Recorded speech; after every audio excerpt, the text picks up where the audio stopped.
বারবার রেজ্জাক, কখনো সিঙ্গুর নিয়ে তো কখনো দলের নীতি নিয়ে। অতীতে একাধিক ইস্যুতে দলের বিরুদ্ধে মুখ খুলে আলিমুদ্দিনকে অস্বস্তিতে ফেলেছেন ক্যানিং পূর্বের সিপিএম বিধায়ক রেজ্জাক মোল্লা।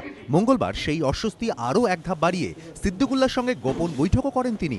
জল্পনা তৈরি হয়, তবে কি দল ছাড়ছেন রেজ্জাক? সেই জল্পনার রেশ কাটতে না কাটতেই ফের দলের শীর্ষ নেতাদের বিরুদ্ধে তোপ দাগলেন এই সিপিএম নেতা। বুঝিয়ে দিলেন তোয়াক্কা করেন না ডানা ছাটাকেও। আপনাকে তো ছেড়ে দিতে পারে যখন তখন কমিটি।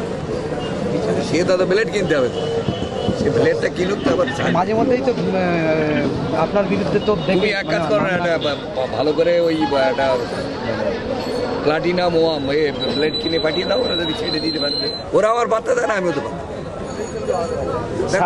সামনেই পঞ্চায়েত ভোট, কিভাবে তৈরি হচ্ছে পঞ্চায়েত ভোট? পঞ্চায়েত ভোট তো আমার ভোট তো আমার করতে হবে। দলের অনুশাসনকে বুড়ো আঙুল দেখিয়ে বারবারই আলিমুদ্দিনের বিড়ম্বনার কারণ হয়েছেন রেজ্জাক মোল্লা। আবারও একই ঘটনা। এই রেজ্জাক অস্বস্তির মোকাবিলায় এবার কি কৌশল নেয় আলিমুদ্দিন, সেটাই দেখার। শান্তনু নস্কর, এবিপি আনন্দ, দক্ষিণ 24 পরগনা।